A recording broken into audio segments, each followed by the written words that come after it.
Since the COVID-19 pandemic hit us in 2020, it seems like almost the entire world has either switched to fully remote working or the hybrid working model, where an employee will split their time between working remotely and in the office. The phrases, "sorry I was muted" and "can everyone see my screen" have become commonplace, and the use of video conferencing software is growing larger. Depending on where you work, you might just find that every single meeting requires you to have your camera switched on, and coming up with an excuse to keep your camera off is getting increasingly difficult. Unless of course you use a virtual camera, add fake pixels all over the screen and say, "I'm not sure what's happening here." But one company seems to have taken that whole "cameras on please" request a little bit further.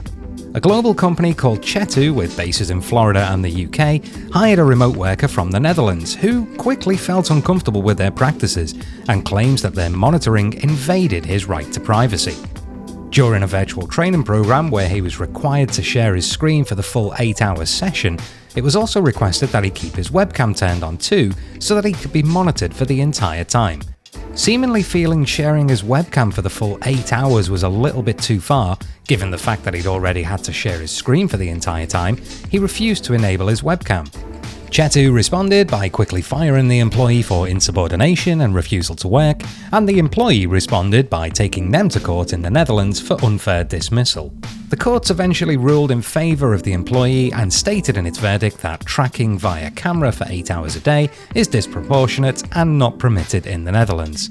The court ordered Chetu to pay his back wages, unused vacation days, the employee's court bills, among other costs, adding to that a fine for over €50,000.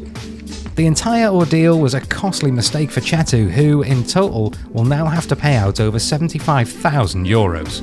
The court further quoted from the European Convention for the Protection of Human Rights and Fundamental Freedoms, try saying that quickly, citing video surveillance of an employee in the workplace, be it covert or not, must be considered as a considerable intrusion to the employee's private life. Currently, employee monitoring by companies in the US is totally legal, but it might be worth any company hiring outside of their country to ensure that their practices are legal. Are you monitored where you work? How do you feel about it, and how do you get around it? And while you're here, let's help each other out. Drop into the comments below your favourite excuses for not being able to turn your camera on. Thanks for watching, don't forget to like and subscribe, and we'll see you again very soon.